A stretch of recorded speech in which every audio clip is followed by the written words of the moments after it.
Hello friends, yes के पाठशाला channel में आपका स्वागत है। आइए दोस्तों, आज 12 तारीख का सेकेंड शिफ्ट का हम लोग एनालिसिस देख लेते हैं एसएससी जीडी का। ठीक है, एसएससी जीडी का एनालिसिस देख लेते हैं।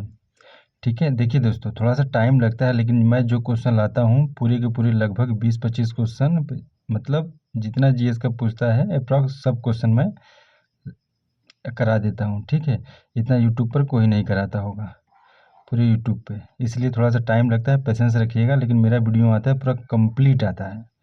ठीक है, तो चलिए हम लोग अपना स्टार्ट करते हैं। देखिए पहला क्वेश्चन क्या था, बांग्लादेश का राष्ट्रीय फल क्या है? तो इसका जैक फ्रूट हो जाएगा, यानी कटहल। बांग्लादेश का राष्ट्रीय फूल वाटर लिली है। ठीक है, अगले वाले शिफ्ट में ये भी तो पूछ सकता है, बांग्लादेश का राष्ट्रीय फूल क्या है? तो वाटर लिली है। इसे बंगाली में सापला भी कहते हैं। ठीक है, इसे बंगाली में क्या कहते हैं? सापला कहते हैं। चलिए अगला देखते हैं। नेक्स्ट क्वेश्चन क्या है, निम्नलिखित में से भारत के किस पड़ोसी देश का जनसंख्या घनत्व सबसे कम है? ठीक है, सबसे कम है। पाकिस्तान, भूटान, बांग्लादेश, नेपाल, ये ऑप्शन था। तो इसमें सबसे कम जनसंख्या घनत्व किसका है? तो भूटान का।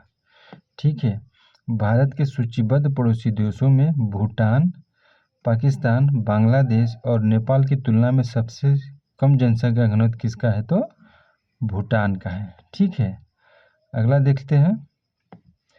निम्नलिखित में से किस अनुच्छेद के तहत राज्य पर्यावरण की रक्षा और सुधार करने, देश के वनों और वन्यजीवों की रक्षा करने का प्रयास करेगा? तो अनुच्छेद 48 से, देखिए मैंने बार बार बोला हूँ, डीपीएसपी के जितने भी आर्टिकल है 36 से 51 तक पूरे रटने के लिए हर एक शिफ्ट में एक क्वेश्चन इससे मिल जा रहा है। ठीक है, तो देखिए 48 ए है। और देखिए दोस्तों, इसको कब जोड़ा गया था? तो 42वें संविधान संशोधन द्वारा 1976 में मूल कर्तव्य डीपीएसपी में जोड़ा गया था इसको। ठीक है, अगला क्वेश्चन देख लेते हैं। सुखबीर संधू को वर्ष 2024 में किसका कार्यभार सौंपा गया था? तो सुखबीर संधू नए चुनाव आयुक्त बनाए गए हैं, इलेक्शन कमिश्नर। ठीक है, नेक्स्ट देखेंगे। राज्य विधान परिषद में सदस्यों की कुल संख्या का 1/6 किसके द्वारा नियुक्त किए जाते हैं? तो इसका ऑप्शन हो जाएगा राज्यपाल के द्वारा। जैसे राष्ट्रपति क्या करता है, लोकसभा में 2 मनोनीत करता था और राज्यसभा में 12 मनोनीत करता है। वैसे ही अगर विधानमंडल में देखा जाए तो ये क्या होगा, विधान परिसभा और विधान परिषद। तो विधान परिषद का जो चुनाव होता है उसमें 1/6 राज्यपाल मनोनीत करता है। ठीक है, और थोड़ा सा एक्स्ट्रा फैक्ट है इसके बारे में। देखिए, राज्य विधान परिषद की न्यूनतम सदन संख्या है। ठीक है, भारत के किसी राज्य की विधान परिषद में सदस्यों की संख्या उस राज्य की विधानसभा के कुल सदस्यों की संख्या का 1/3 से ज़्यादा नहीं हो सकती। साथ साथ यह 40 से कम भी नहीं हो सकती। देखिए, इसका कहने का मतलब ये है कि जैसे एक विधानमंडल है, ठीक है, ये विधानसभा हो गया और ये विधान परिषद हो गया। तो जो विधान परिषद की कितने इसमें मेंबर होंगे, ये कहा गया है कि विधानसभा में जितने भी मेंबर है उसका 1/3 से ज़्यादा नहीं होंगे। किसमें? विधान परिषद में। और ये 40 से कम भी नहीं होंगे। ठीक है, इसमें एक्सेप्शनल आता है, सिक्किम एक्सेप्शनल आता है। सिक्किम में आई थिंक 36 विधान परिषद की सीट है। ठीक है, समझ में आया ना? चलिए अगला देख लेते हैं। उस्ताद राशिद खान किस घराने से संबंधित हैं? तो हिंदुस्तानी गायन के रामपुर सहसवान घराने के अग्रणी गायक थे, मतलब सहसवान घराने से संबंधित है। 55 की उम्र में 9 जनवरी 2024 को निधन हो गया था। इसीलिए क्वेश्चन पूछा गया, क्योंकि इनका मृत्यु भी हाल ही में 24 जनवरी को हुआ था, इसीलिए इनसे पूछ दिया। तो सहसवान घराने से ये ताल्लुक़ रखते हैं। देखिए, परमाणु क्रमांक 103 वाला तत्व लॉरेंशियम। ठीक है, किसका? लॉरेंशियम आवर्त श्रेणी के किस आवर्त में आता है? तो ये आवर्त 7 में आता है। यह एक्टिनाइड सीरीज का या श्रृंखला का 14वां मेंबर है और लॉरेंशियम का सिंबल क्या होता है? LR होता है। ठीक है, अगला क्वेश्चन देखते हैं। मुस्लिम लीग की स्थापना किस कारण हुई थी? तो इसका आंसर हो जाएगा मुस्लिम लीग की स्थापना मुस्लिमों के राजनीतिक और सामाजिक अधिकारों की रक्षा के लिए की गई थी। इसके अलावा मुस्लिम लीग की स्थापना के पीछे कुछ कारण थे, उसको हम देखते हैं। मुस्लिम लीग की स्थापना 30 दिसंबर 1906 को ढाका में हुई थी। कहाँ हुई थी? ढाका में। ठीक है, इसकी स्थापना में आगा खां और नवाब सलीमुल्लाह के नेतृत्व में मुस्लिम की एक सभा हुई थी। वायसराय लॉर्ड मिंटो ने इस सभा को प्रोत्साहित किया था। मुस्लिम लीग के प्रमुख नेता मोहम्मद अली जिन्ना, देखिए ये फैक्ट को आप लोग याद रखेंगे। मुस्लिम लीग के प्रमुख नेता मोहम्मद अली जिन्ना थे, जो बाद में पाकिस्तान के जन्म का कारण बनते हैं। जिन्ना कांग्रेस सदस्य भी थे। ठीक है, सोचिए, कांग्रेस के मेंबर भी थे, सदस्य भी थे, उसके बावजूद भी पता नहीं क्या हुआ, इनको अलग सुर पकड़ लिया पाकिस्तान। मरिए अब जाके पाकिस्तान में भूखमरी की वजह से। ठीक है, देखिए ये फैक्ट आप लोग याद करेंगे। इसकी स्थापना कब हुई थी? 1906 में, और उसमें जब स्थापना हुई तो उसमें प्रमुख नेता थे आगा खां और नसीमुल्लाह खां। ठीक है, चलिए हम लोग नेक्स्ट देखेंगे। साल 2020 में संगीत कलानिधि पुरस्कार से किसे सम्मानित किया गया था?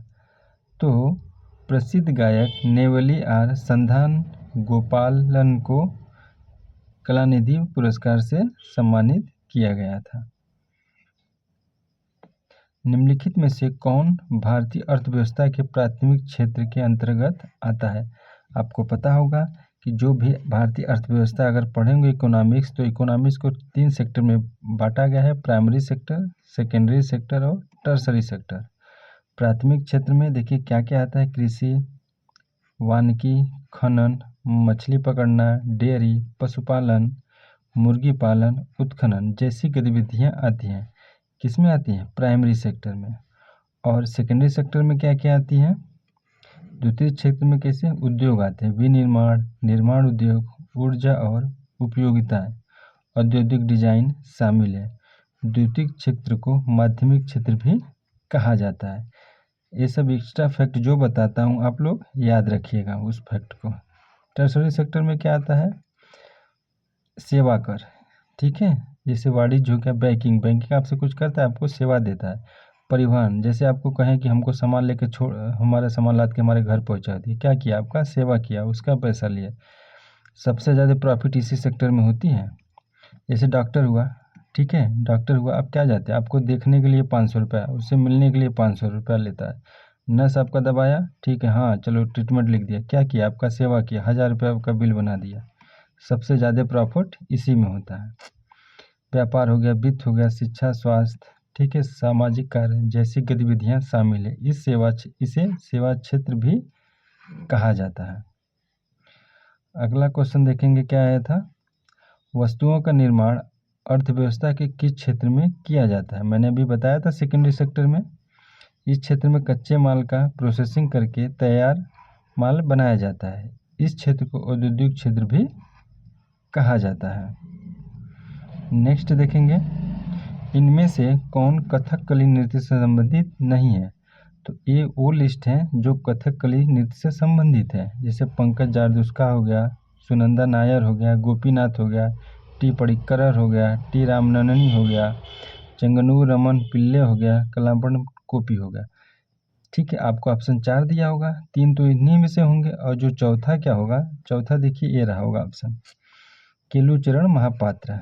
ठीक है, केलुचरण महापात्र, ये उड़ीसी नृत्य से संबंधित है। ठीक है, 20वीं सदी में उड़ीसी नृत्य को पुनर्जीवित करने का श्रेय दिया जाता है। उड़ीसा से पद्म विभूषण पाने वाले वे पहले व्यक्ति हैं। कौन? केलुचरण महापात्र। अगला क्वेश्चन हम लोग देखेंगे, 17 सितंबर 2024 को तमिलनाडु के किस प्रसिद्ध समाज सुधारक और तर्कवादी का 146वां जन्म जयंती मनाया गया?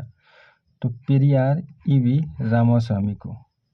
ठीक है, अगला देखेंगे हम लोग, तमिलनाडु सरकार ने, उसी का एक्स्ट्रा फैक्ट है, ठीक है, इसी का एक्स्ट्रा फैक्ट है। तमिलनाडु सरकार ने हर वर्ष 17 सितंबर को सुधारवादी नेता ईवी रामास्वामी पेरियार की जयंती को सामाजिक न्याय दिवस इस एक्स्ट्रा फैक्ट को आप लोग ध्यान में रखिएगा। सामाजिक न्याय दिवस के रूप में मनाने का फैसला किया। कौन सी सरकार? तो तमिलनाडु सरकार ने। ठीक है, देखिए नेक्स्ट क्वेश्चन क्या है। जब खट्टे फलों को छीला जाता है तो प्राथमिक एसिड निकलता है। तो कौन सा एसिड होता है? वो सिट्रिक एसिड। जैसे नींबू हो गया, संतरा हो गया, अनेक खट्टे फलों में सिट्रिक अम्ल पाया जाता है। ठीक है, चलिए हम लोग अगला क्वेश्चन देखेंगे। FIH हॉकी पुरुष विश्व कप 2023 का शुभंकर मस्कट क्या रहा था? देखिए ये 15वां संस्करण था। जर्मनी के निकलास वेलेन को सर्वश्रेष्ठ खिलाड़ी का पुरस्कार दिया गया था। जर्मनी ने भुवनेश्वर के कलिंगा स्टेडियम में इसको खेला गया था। थोड़ा सा आगे है, देखिए 15वां संस्करण था। जर्मनी के निकलास सर्वश्रेष्ठ खिलाड़ी का पुरस्कार दिया गया था। जर्मनी ने भुवनेश्वर के कलिंगा स्टेडियम में आयोजित फाइनल में किसको हराया था? बेल्जियम को हराकर विश्व कप जीता था। ठीक है, कौन जीता? जर्मनी ने। देखिए पूछा तो हमसे क्या था? शुभंकर। तो शुभंकर क्या था इसका? ओली। नीली जर्सी और टोपी पहने ओली रिडले समुद्री कछुआ था। ठीक है, आपसे पूछेगा शुभंकर तो शुभंकर आपका ओली रहा। आधिकारिक भागीदार टाटा स्टील और रुंगटा सन्स। चलिए अगला हम लोग क्वेश्चन देखेंगे। गुड फ्राइडे किस धर्म का प्रमुख त्यौहार है? तो ईसाई धर्म का प्रमुख त्यौहार है। कौन सा? Good Friday. इसे शोक दिवस के रूप में भी मनाया जाता है। इस दिन ईसाई धर्म के लोग चर्च जाकर प्रार्थना करते हैं और प्रभु यीशु मसीह के बलिदान को याद करते हैं। गुड फ्राइडे को होली फ्राइडे या ब्लैक फ्राइडे और ग्रेट फ्राइडे के नाम से भी जाना जाता है। चलिए आइए हम लोग देखेंगे अगला क्वेश्चन। खासाब दादा साहब जादव किस खेल से जुड़े थे? देखिए तो इसका आंसर हो जाएगा किससे? कुश्ती से। ठीक है, स्टार फैक्ट में हम लोग पहला फैक्ट क्या देखेंगे? खासाब दादा साहब जादव कुश्ती से संबंधित है। और नेक्स्ट फैक्ट क्या है? ओलंपिक कांस्य जीतने वाले प्रथम भारतीय खासाब जादव है। समझ रहे हैं? ओलंपिक कांस्य जीतने वाले प्रथम भारतीय खासाब दादा साहब जादव कुश्ती से जुड़े हुए शब्द हैं फ्री स्टाइल और हेल नेल्सन। ठीक है, हम लोग अगला क्वेश्चन देखेंगे। भारत की 7वीं पंचवर्षीय योजना कब समाप्त हुई थी? तो 1990 में 7वीं पंचवर्षीय योजना समाप्त हो चुकी थी। भारत की 7वीं पंचवर्षीय योजना साल 1990 में खत्म हुई थी। यह योजना साल 1985 से शुरू हुई थी। इस योजना का नेतृत्व कांग्रेस पार्टी ने किया था और उस समय प्रधानमंत्री थे अपने कौन? राजीव गांधी जी देश के प्रधानमंत्री थे। ठीक है, देखिए हम पूरा एकदम जीएस का क्वेश्चन लाए थे, एकदम पूरा यूट्यूब पर कोई ऐसा नहीं लाया होगा। ठीक है, तो थोड़ा पेशेंस लगता है, हम थोड़ा लेट से वीडियो लाते हैं बट एकदम सटीक लाते हैं। ठीक है, तो इसके लिए तो एक लाइक और शेयर सब्सक्राइब बनता है ना, तो फटाक से आप लोग कर दीजिएगा। ठीक है, चलिए अगला क्वेश्चन हम लोग देखेंगे। मगध के सिंहासन पर बिंबिसार का उत्तराधिकारी कौन था? तो अजातशत्रु होगा। देखिए मगध साम्राज्य था, उसमें 3 वंश आए थे। पहला था हर्यक वंश। ठीक है, हर्यक वंश। उसके बाद आता है शिशुनाग वंश। ठीक है, शिशुनाग वंश। फिर उसके आता है नंद वंश। ठीक है, नंद वंश। ये 3 वंश मगध साम्राज्य में आता है और हर्यक वंश का ही स्थापना किया था ये बिंबिसार। ठीक है, बिंबिसार मगध की गद्दी पर 544 ईसा पूर्व पे बैठा था। इसने राजगिरी का निर्माण कर अपनी राजधानी को बनाया था। अब बिंबिसार को कौन मार देगा? इसका पुत्र अजातशत्रु उसको मार के फिर यहाँ का हर्यक वंश का राजा बन जाता है।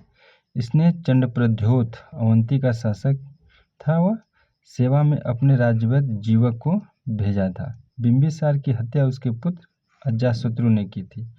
मगध के उत्थान के लिए बिंबिसार ही उत्तरदायी था। देखे ना, लड़का अपने बाप को ही मारकर गद्दी ले रहा है। चलिए हम लोग अपना क्वेश्चन देखेंगे नेक्स्ट।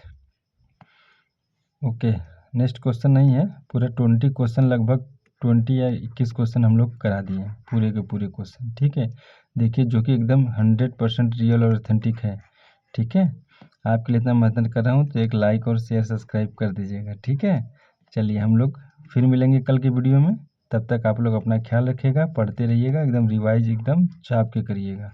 ठीक है, मैंने बार बार बता रहा हूँ, मैथ, रीजनिंग और हिंदी पूरा जितना पढ़ें पूरा रिवाइज करके ही एग्ज़ाम देने जाना है। ठीक है, और टाइम से एग्ज़ाम पर पहुंच जाइएगा। चलिए फिर मिलेंगे नेक्स्ट वीडियो में, तब तक के लिए थैंक यू, बाय बाय।